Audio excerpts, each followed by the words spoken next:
You know, obviously, it's a different time, a very emotional time. Taken back by some, things that's been going on. And New England's Patriot star Stefon Diggs is now being charged with strangulation, assault, and battery. The alleged victim was his personal chef, whom he allegedly slapped and choked over a salary dispute. So now we have Stefon Diggs facing a felony assault charge. Allegedly, Stefon Diggs and his personal chef, Mila Adams, got into an altercation, a scuffle, as you may say. Most people, when hiring a chef, they'll hire, an older gentleman or an older woman, someone of that nature. Usually they're not stay-in chefs as well. But in this specific case, Stefon Diggs decided to have a BBL bandit as his chef. I'm not gonna lie to y'all, his chef way too thick to just be in the crib cooking up meals every day. I don't know who's getting fooled by this, but I'm not falling for it, brother. Now, usually if you have a live-in chef, you would want your chef to be there so that they can make food for your guests. But in this specific case, he wanted his chef to leave so that his family or friends or Cardi B or whoever can come over and not see her. Why would he want them to not see her? Because he hired a BBL bandit as a chef. This nigga's probably waking up every day to 6 boiled eggs. And before he goes to sleep, he's eating a fucking plate full of hamburger helper. If you don't go find yourself a Jamaican nigga or an older Spanish woman, nigga, you not getting good eats, bruh. What are we doing? Now, after his live-in chef left so that he can have family or friends or whoever over at his crib, she comes back thinking that she's still going to be paid for the time that she was off because she works on a salary. That means if I don't go to work, I still get paid what I'm supposed to get paid. I don't get paid by the hour. In his head, he thought to himself, she did not deserve to be paid for that week that she was gone, week or so that she was gone. And that is how the dispute unfolded. The victim was his personal chef, whom he allegedly slapped and choked over a salary dispute. According to the narrative, the female employee first went to the police on December 16th and stated she was working as a private chef on December 2nd when Diggs entered her unlocked bedroom to discuss an ongoing text exchange between the two over money she believed was owed to her. She then claims Diggs became angry and smacked her across the face. She then also claims he tried to choke her using the crook of his elbow and that he was behind her with his arms wrapped around her.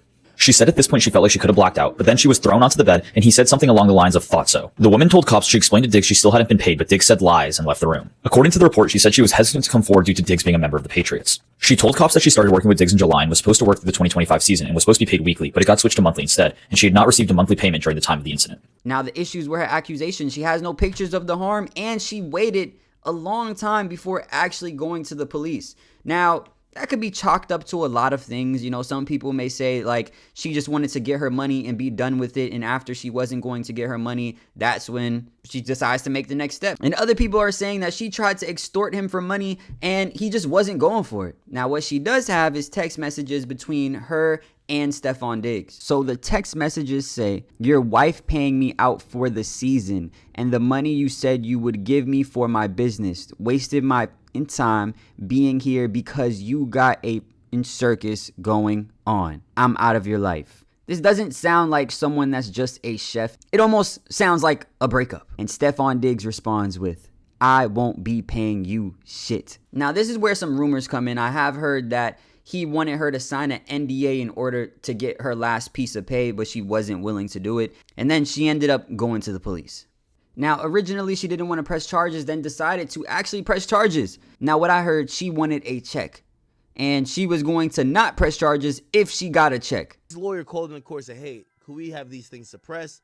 By the way, the victim has reached out to us and said that all this could be resolved if we meet a monetary demand." You know what this reminds me of? It reminds me of A$AP Rocky case. And by the way, they dismissed all them shits. You know why? Because it said you weren't going to even press charges on homie if he paid you. It's only because you didn't get paid, that's why you went forward. Literally have Stefon Diggs' lawyer call into the court to say, "Hey, judge, can we suppress everything? The reason why is that the victim says that if we give them a certain amount of money, they won't go forward and they're good."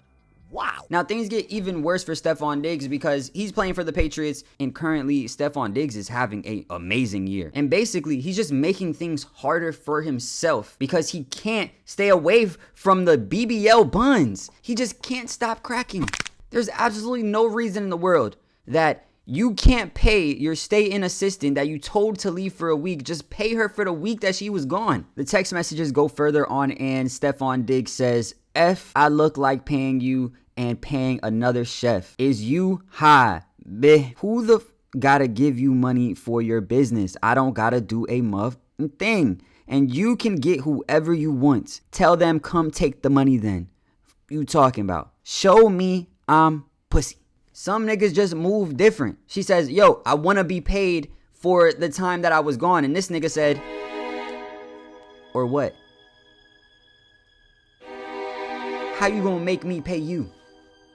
He making too much money to be putting his life at risk with a BBL bandit. Now, and even if we decide to exclude him cracking buns, you choke out your stay-in assistant because they want to be paid their salary. I understand the situation where he doesn't have to pay her to help her with her business and things of that nature. But all of this could have been avoided. All of this could have been avoided if he decided to pay her the week that she was gone or decided to let her go. And instead, he allegedly decided to choke her out in order to assert dominance. And that's how we spiral into this. Now she doesn't just want the pay for the week, she wants all the pay for the season. And this is a huge problem for a lot of men out there. Like, you have too much pride. You're not willing to just give up a couple of extra coins to avoid a huge problem because you think that you're bigger and badder than everybody. Look at the messages he was sending. He was telling her to send people over to find out if he pussy. Like,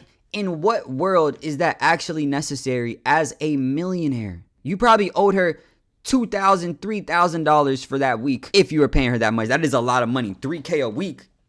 That's kind of crazy.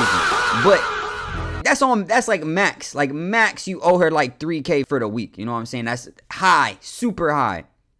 And you decide to crash out in your text message with her and be super tough guy. Now, text messages like these make me feel like it's very possible that he actually did what she's saying that he did. It sounds like to me a nigga don't got emotional intelligence. A nigga can't control his emotions. And as a man, I feel like we need to be able to control our emotions and understand risk versus reward. Sometimes you need to cut the check so that you don't have to cut the bigger check later. You know, and that would lead me down a different rabbit hole talking about CTE and football players and aggression and things of that nature, because I feel like they may have a connection. It feels like a lot of football players, they have years and years and years of being inside the league, a place where aggression and physicality is basically everything. Then you go out in the real world and you just spaz. And the trickiest thing about this is you can only get away with as much as you're valuable. And right now, Stefon Diggs is valuable. However, he's 32 in the NFL. I don't know how much more years he has inside of him to be inside the NFL, but the NFL is cutthroat. This should be the time where he's prepping for the rest of his life, saving funds, investing, finding a wife, settling down, things of that nature, but he's not. He's wilding. And when you're not valuable anymore, that's when a lot of these things come around and bite you in the ass. Look at Antonio Brown. He decided to throw his whole life away over a scuffle or somebody trying to take his chain or whatever it was that he went through. He grabbed someone's gun and decided to shoot at people. Then he went on the run in Dubai and ran out of fucking money. Ultimately, I feel like football is a young man's sport. And as the years go by, it just gets harder and harder and harder to keep up with all the physicality. And I'm going to be honest, the day that Stefon Diggs stops being valuable, that might be the end of the line for him. Because everything, all at once, may come around and bite him in the ass. Whether that be having 6 kids and paying child support for all of them. The allegations about him trying to take men's booty. Men's booty. And now he's choking out women, refusing to pay them. Honestly, I might be kind of feeling a little bad for Cardi B at this point, because before I was thinking in my head, she ain't never talked bad about Stefon Diggs, things of that nature. But after hearing this nigga might be choking her out. For all we know. Stefon Diggs' situation is a cautionary tale, especially for black men. I feel like a lot of black men become successful, they get all these things, and it's hard for them to differentiate business from pleasure. And in this situation, even if he only was sleeping with his employee, that still is a conflict of interest. You're in a position of power. And when that's the case, you should never even dabble in the waters, which further pushes the point. Why do you have a woman with a BBL living in your house? Not to say that she's not a good chef. Maybe she's a great chef. But why? And honestly, he has everything to lose. So whenever you do things like this, you're actually playing with your life. But hopefully he pulls it together, because all this cracking, all this booty clapping, it isn't something that's going to fulfill you forever. And like I said, the NFL is cutthroat. You don't know how much longer you're going to be inside the league. This is the point where you should start planning for the future. Because even look at Antonio Brown. Antonio Brown is only 37 years old, ran out of money, and probably has CTE at this point, if we're being honest. Unless, you know, you're going to be like Freaky Shannon Sharp. You know, smashing 18-year-old OnlyFans models to the day you die. If that's the case, hey, go be you, man. But anyway, let me know what you guys think. Make sure you guys like, comment, subscribe, hit that notification bell. And if nobody told you today, I love you.